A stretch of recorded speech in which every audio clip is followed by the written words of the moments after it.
They said dancing was a sin, not with those exact words, not with clenched fists, but with the silences that filled the church corridors, with lowered gazes and muffled prayers whenever someone dared mention the body, pleasure, or freedom. And I, the daughter of Pastor Auriel Vesper, learned to hear those silences like a sermon. My world was always made of whispered rules, ankle-length dresses, white stockings, and worn Bibles, of rehearsed smiles before the congregation. But even within that watched world, my body insisted on reminding me it was alive. It was when I was alone between the still warm sheets at dawn, or in the quiet of the sacristy, that I felt a longing that tore me apart inside. It wasn't vulgar or impure, as they claimed. It was too pure. A kind of hunger that couldn't be satisfied with words, that couldn't be calmed with prayers. An urgency born in my bones, urging me to move my arms like birds, to spin until I lost the ground, to let music, even if imagined, flow through every fiber of my body and say, in movement, everything my mouth never dared confess. It was dance or die suffocated. But no one knew this. Not even I knew until the day repression became heavier than my faith, and I had to leave. I left like someone escaping, crossing an invisible line I never had the courage to name. I left no note, no explanation. I just followed, guided by an intuition I'd call madness if it hadn't brought me such peace the moment my feet touched the empty asphalt. And it was there, in the middle of the night, that I saw him. Not with my eyes first, but with my skin. The rhythm, the shadow, the silence cut by movement. A stranger dancing as if for me, as if he heard the same call I'd hidden since childhood. And in that instant, everything I believed began to tremble within. I should have left. I should have looked away, turned back, returned to the stifling room where I learned to swallow my feelings. But my feet didn't move. I stayed there, hidden among shadows and distant streetlights, watching a man who danced as if alone in the world, or as if the whole world lived inside him. There was no music, only the sound of his soles hitting the ground with precision and grace. Each gesture was a secret told through his body, a lament transformed into raw beauty. And I had never seen anything so dangerous and so true at the same time. It was like watching a prayer in another language, a plea not spoken but lived. I felt ashamed to watch, like spying on something sacred, but I also felt called, as if that movement spoke directly to everything locked inside me. When he spun, in a sharp, perfect impulse, part of his face was revealed in the light, and time stopped. His eyes met mine for a second that felt like a suspended eternity. He saw me, not as an intrusion, but as recognition. And in that moment I felt as if my soul had been unearthed. My heart pounded, not from fear, but from a kind of primal ancestral recognition. I hid again by instinct, as if that could erase what had happened. But it was too late. That dance now lived in me. I left like someone denying a miracle, but my legs, my chest, my thoughts, everything trembled. When I got home, face cold and eyes ablaze, I closed the door carefully so as not to wake my father, but it was I who had awakened. For the first time in my life, something in me was awake, and it no longer made sense to go back to sleep. In the days that followed, I tried to pretend nothing had happened. My steps returned to the same corridors of the parsonage, the same church, pews, the same predictable paths that shaped my existence until then. But I was no longer made of the same material. There was a crack now, thin as a thread of light piercing an old wall, and through it leaked all the desires I'd spent my life hiding. Every word of my father's sermons, which once slid effortlessly through my accustomed ears, now cut like a slow knife. He spoke of purity, renunciation, obedience, and all I could think of was the sharp sound of his feet hitting the ground, the spin that sliced the air as if dancing against the world. I saw Elijah even when I didn't want to. His name was still unknown to me, but his presence now inhabited my skin like a perfume that never fades. I tried to pray. I tried to sing the hymns with more fervor. I tried to kneel and silence my body. But the more I tried to kill what had been born in me, the more it grew. And then I went back. On the third night, my feet moved on their own, without planning, without clear decision, as if my body knew the way before my soul. I went cloaked in the darkness that once scared me, but now felt like shelter. And there he was, dancing again, but this time, waiting. He didn't look at me right away, didn't rush to speak. He just danced, as if saying, "You came back, and I knew you would." I stayed on the edge, my heart crushed between guilt and fascination. And when he finally stopped, he looked at me, truly, calmly, without surprise. There was something in his eyes that undid me. He didn't see a pastor's daughter. He saw a woman starving for truth, for expression, for herself. That's when I knew. This wasn't just attraction, not just curiosity. It was a bridge, a mirror, a call. He extended his hand. He didn't force me. He just offered. And I, trembling as if committing the greatest sin, touched his palm with the tips of my fingers. A simple, almost imperceptible gesture. But for me, it was like crossing a sacred line. The moment my skin touched his, I felt my entire body breathed for the first time. We didn't dance that night. We just stood there recognizing each other in silence. But it was enough to know I could never go back to who I was before. From that night on, I kept returning, not once, but many times. And I never needed to arrange anything. No notes, no promises, no set times. I just knew, and he did too. It was as if our steps were guided by something greater than will. As if we were two bodies answering the same silent song only we could hear. Sometimes he danced before I arrived, as if calling me. Other times, he waited leaning against the wall, eyes closed, chest raised like someone who trusts that truth doesn't need to be sought, just allowed. We didn't talk much. The silence between us was thick but not uncomfortable. It was a silence full of respect, of listening. I thought he was older than he was. But Elijah was my age, maybe a little more, with boyish features and eyes that had survived more than anyone should bear. On the fourth night, he taught me to spin. With an open palm, he guided my shoulders without touching. Just with his gaze and the strength of his feet marking the ground, he showed me how to let the weight slip away, how to let the world drip from my fingertips. I trembled, from fear, desire, shame. My body was a divided field, between everything I'd been taught to deny and everything I felt finally blooming. But he guided me with patience. He didn't shape me, didn't correct me. He just danced, with me like someone who accepts. And that's when I understood. I didn't need to be perfect. I just needed to be whole.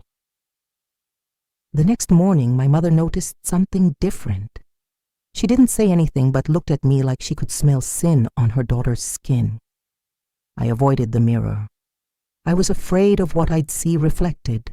Brighter eyes, an uncontainable smile, a blush that appeared for no reason. I started making excuses to leave, to skip family dinners, Bible studies, prayer meetings. And yet, I didn't feel like a liar. I felt awake. But guilt, that old companion of those who dare to desire, began to creep into the cracks. At night I danced, more alive than ever. But when I returned, I knelt by my bed and asked for forgiveness, without knowing if I was speaking to God or the ghost of my father. Even so, I kept going back. Always, because dancing with Elijah was unlike anything I'd ever experienced. It wasn't just a physical act. It was a language, a way of existing. I never needed to say I felt trapped. I never needed to explain what it was like to live as a showcase of holiness. He already knew. And somehow, his dance told me, "You're not alone." The dance began to transform me inside, but it also exposed me outside. I no longer walked as I used to. My steps, even restrained, had a different rhythm. My gestures carried the memory of who I was with Elijah, and no matter how I tried to hide it, the body doesn't know how to lie. I no longer belonged to the world of restraint. Something in me had broken, and it was starting to bleed through the cracks. My mother looked at me more sidelong, her curious gaze turned restless. My father said nothing, but I noticed he began praying louder at meals, as if trying to expel an invisible presence from the house. And maybe he was. Maybe he sensed what I still couldn't admit out loud, that I was falling in love.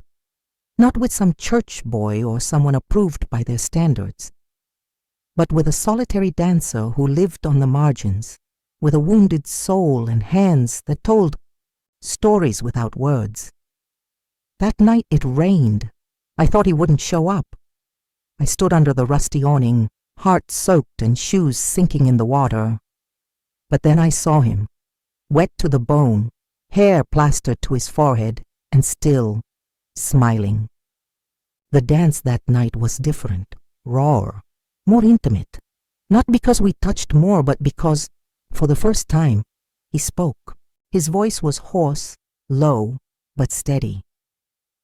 He said he'd been dancing since he was a child, that he taught himself. That dance was the only thing that hadn't been taken from him when he lost everything. I didn't ask what he'd lost.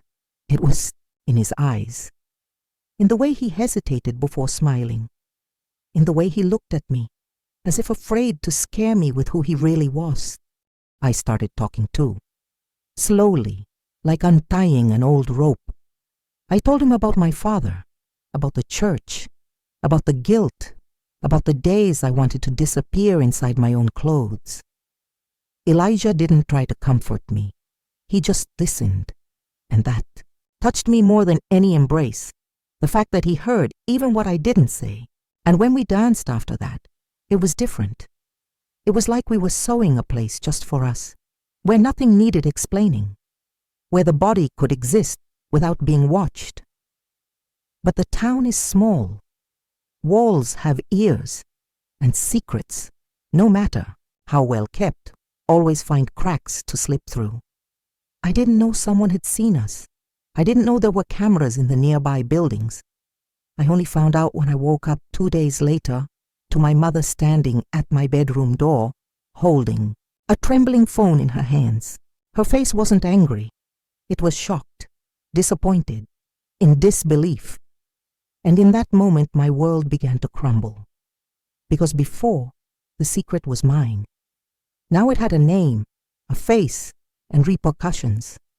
I didn't have time to deny, nor the chance to defend myself. The video had already spread. Someone had edited the parts where we danced together and posted them with malicious captions, saying I'd been possessed by lust, that the pastor's daughter profaned her body beside a nighttime drifter. They didn't know Elijah's name, but they judged him by his skin color, his way of dancing, his lack of a respectable surname. And me. They no longer saw me as Auriel. I was just the pastor's daughter who fell, the saint who slipped. The example turned to shame. My father didn't yell. That hurt more. He just looked at me with cold eyes, unlike anything I'd ever seen in him. It was as if I'd ceased to exist right there, in the gaze that once loved me. He didn't touch me, didn't hug me, didn't ask anything. He gathered the church elders, held public prayers, asked for intercession, said the spirit of deception had entered his home, and when he looked at me again, it wasn't as a father looks at his daughter, it was as a pastor looks at a deviation. My room became a cell. My clothes were searched. My freedom erased. I tried to explain. I said there was no malice in the dance, that it wasn't a sin, that it was expression, that it was truth. But no one listened. No one wanted to listen. It was as if everything I was had now been tainted by a gesture they didn't even bother to understand. I spent days without seeing Elijah, unable to leave, not knowing if he knew about the video or if he'd been sought out. Everything in me hurt. But what hurt most was the silence of the people who once called me the light of the youth, the silence of my mother, crying quietly in the next room, the silence of my own body, which no longer danced, even in dreams. I thought about giving in, about publicly asking for forgiveness, pretending repentance, saying I'd been led by temptation. But then I looked at my hands, the same ones that had touched his, the same ones that learned to move in the dark, free. And I knew I could live without approval, but I could no longer live without truth. I didn't flee that night on impulse. I fled because if I didn't, I'd die in small pieces every day until only the shell of the daughter they expected remained. I spent the entire night lying on the floor of my room, feeling the cold seep through the floorboards, hearing the echo of my father's prayers in the next room. He prayed for purification, but I only wanted silence, a silence that didn't condemn me, that didn't reduce me to a mistake, that didn't erase what I'd lived as if it had been a delusion. Love, if it was already love, couldn't be a sin. Not that kind. Not the kind that comes from listening, from unhurried surrender, from touch without haste, from a dance that doesn't invade but invites. When the sky began to lighten, I rose, with an aching body and a soul ablaze. I dressed quietly. I chose clothes that didn't remind me of what I'd been forced to wear. Not too long, not too pure, just mine. Each button fastened was a goodbye. Each step to the door was a separation. That tore me apart inside. I left no note, because written words would be judged, interpreted, distorted, and I was tired of being interpreted. I needed to be felt. For the first time, without mediation, I walked through the still empty streets like crossing a desert. The sun rose slowly, and with it, the certainty that I wouldn't return. I didn't know where Elijah would go after everything. Maybe he'd vanished. Maybe he hated me for exposing him. But I went anyway, because dancing beside him had been the truest moment of my life. And even if he wasn't there, I needed to say it, even if only to the void. When I reached our usual spot, I thought it was too late. But then I saw him, standing in the middle of the deserted street, as if he'd been waiting forever. He wasn't dancing, he wasn't smiling, he just looked at me. And in that look was everything: pain, longing, restrained love, and a forgiveness I didn't even know I needed. We didn't exchange words, no promises, just silence. And in that silence my body moved, hesitant at first, then surrendered. And his followed. Not like before, no longer hidden. We danced in the daylight. We danced because we no longer knew how to exist any other way. We danced to be who we always were, even when the world told us not to be. We danced as if undoing scars. It was no longer an escape, a secret, or a muffled cry. It was an affirmation. One body saying to the other, "I see you."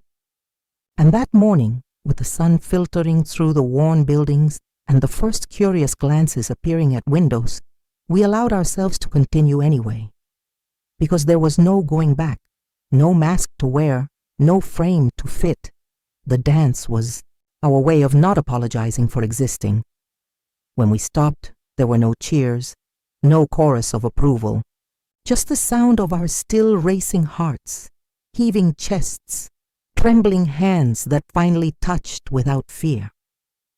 Elijah looked at me as if saying, "I knew you'd come." And I, for the first time, knew what it was to love without words. This wasn't the end of a forbidden tale. It was the beginning of a life that no longer needed to be hidden. He told me that in the past days, he'd thought about leaving, that he'd been beaten for less than dancing with someone like me. But something made him stay. Staying is resistance too, he said, and I understood, because I stayed too. Because running is easy. What's hard is continuing to dance, knowing the world will look at you with crooked eyes. We spent that day together. We didn't lose ourselves in promises of the future. We didn't plan revenge against those who judged us. We just walked the streets without hiding. We just laughed quietly on a forgotten park bench. We just sat on the floor of an abandoned theater, where the walls still held the echo of old applause, and he taught me to breathe again, as if each sigh could wash away the shame they tried to place on me. And there, among the dust and memories of a dead stage, Elijah danced just for me. Not like before, not to show me who he was, but as someone offering a gift, a complete gesture of trust. I lay on the floor and looked at the chipped ceiling. I thought of everything I'd lost, my father's trust, the image of the ideal daughter, the respect of the faithful. But none of it hurt as much as the idea of not being there. Nothing felt falser than the notion that I should repent, because for the first time, I was dancing with my body and soul, and that, I knew, was what had always been denied me. The next morning, I returned home for the last time, not out of regret, but for closure. I walked through the front door with steady steps, head high, and saw my father at the table, reading the Bible as he'd done every day since I could remember. When he saw me, he said nothing, not a sigh. He just placed the bookmark between the pages and looked up. For the first time, I faced that man as he was. Not just my father, not just my pastor, but a man trapped in his own bars. For a moment, I thought I'd beg him to see me, truly. But that need no longer existed in me. Staying silent was the last gesture of respect I could still offer. I left my things. I took only what was wholly mine, my notebooks, my shoes, my rediscovered body. My mother watched me from the hallway. Her eyes were red, but there was something new there. Not agreement, not support, just something I might have mistaken for years, recognition. She saw me, and for the first time, she didn't look away. We didn't embrace. We didn't say goodbye. But there was a silent truce between us, as if she knew part of me was hers, but the other had never belonged to anyone. I left the house, where I was molded to fit, and walked like someone learning to walk again. Each step hurt, not physically, but like the pain of letting go of a weight that had fused to the skin. Elijah was waiting on the other side of town, in front of the old theater that now seemed more alive, fuller, as if it had regained its breath just by knowing there were still people willing to dance among the ruins. He extended his hand as he had the first time, and I, this time without trembling, took it. We didn't need a stage. We didn't need an audience. The city that once tried to shame us was now just scenery. We danced, not as escape, but as foundation, not out of rebellion, but identity. And on that dusty floor, without music, without witnesses, without permission, my body finally found rest. Because I understood, at last, with brutal clarity, that dancing wasn't a sin. It was my way of staying alive, of remembering who I am, and if the world wants to judge me for it, let them judge. Let them talk. Let them grimace. Because I've learned. What's born in the dark can bloom in the light. And the love that's born in the steps of dance, no one can erase. Sometimes love doesn't come as a promise. It comes as movement, as a step forward when everything around says to step back. Today, I live far from the church pews, where I learned to hide who I am. I haven't renounced my faith. I've just stopped believing it needs to come with pain. Elijah and I don't live for spectacles. We still dance, almost always in silence, almost always just for ourselves. And that's okay, because we've understood there's something stronger than applause, the freedom to exist without masks. My father never came to see me. He still prays for me, I know. But now, when I hear the sound of a prayer, I no longer feel guilt. I feel compassion. Because I know how painful it is to live trying to silence what makes us alive. Today, every time I dance, it's for me. It's for the person I was forced to abandon. It's for all the Auriels still hiding behind the curtains. Dancing was my sin, they said. But for me, it was salvation.